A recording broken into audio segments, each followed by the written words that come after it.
Yeah, let's see certain questions which are based on the concept of lease payments. Let's start with the first one. A lessee enters into a lease of an equipment. The contract stipulates the lessor will perform maintenance of the leased equipment and receive consideration for that maintenance service. The contract includes the following fixed prices for the lease and the non-lease component. 80,000 we are going to pay for the lease component and 10,000 we are going to pay for the non-lease component. Total lease payment is going to be 90,000. Assume that the standalone prices cannot be readily observed, so the lessee makes estimates maximizing the use of observable information of the lease and non-lease components as follows. So 85,000 and 15,000. For lease it is 85, for maintenance it is 15.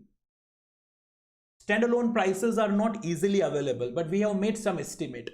If you are exclusively entering into a lease, then you will have to pay 85,000. If you are exclusively entering into a maintenance contract, you will have to pay 15,000. In that event, you will end up paying 1 lakh. So because the lessor has provided you a package deal, instead of 1 lakh, you are paying 90,000 rupees. Now, in the given scenario, assume the lessee has not opted the practical expedient. How will the lessee allocate the consideration to lease and non-lease component? We had seen this in our earlier discussion that a lessee has to carry out an allocation of lease component and non-lease component. So whatever is the total lease payment, in our case the total lease payment is 90,000.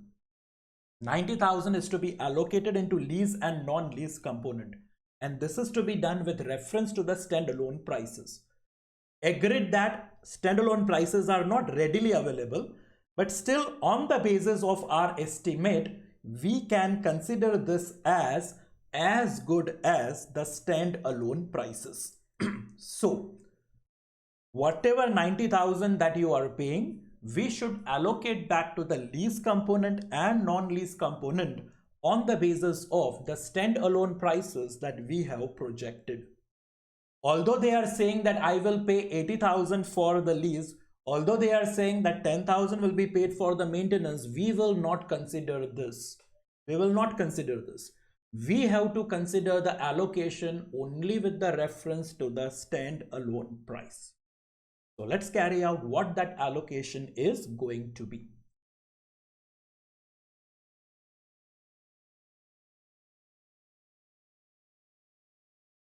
So as a part of our answer, we say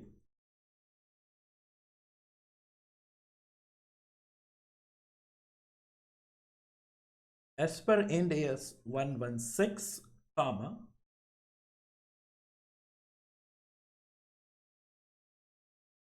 a lessee shall carry out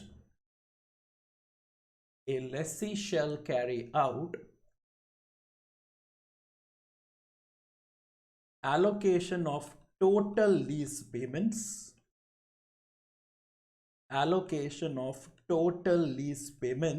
into lease component and non-lease component, lease component and non-lease component in proportion of stand-alone prices. In proportion of stand-alone prices.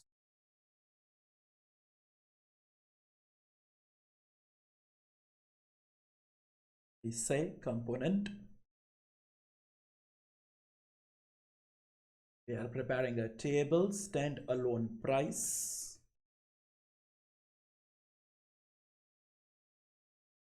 proportion, allocation of lease payment.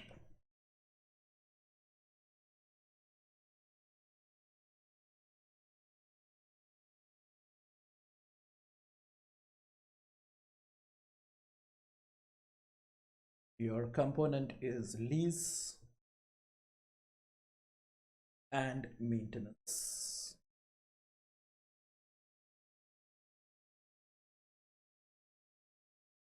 Yeah, if you're still writing, you can just pause the video here.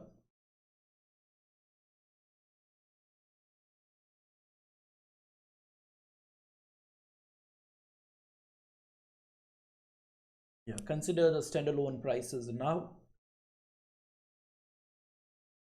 85,000 and 15,000. Total is 1 lakh. By observation, the proportion is clear.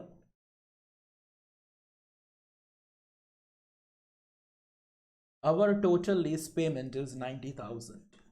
So take 90,000, multiply that by 0.85, 76,500 and 13,500.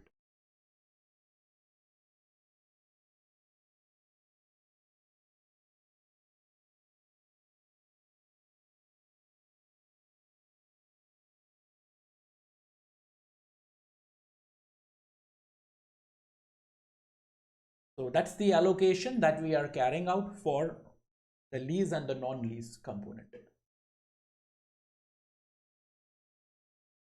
you're still writing, just pause the video here and complete it.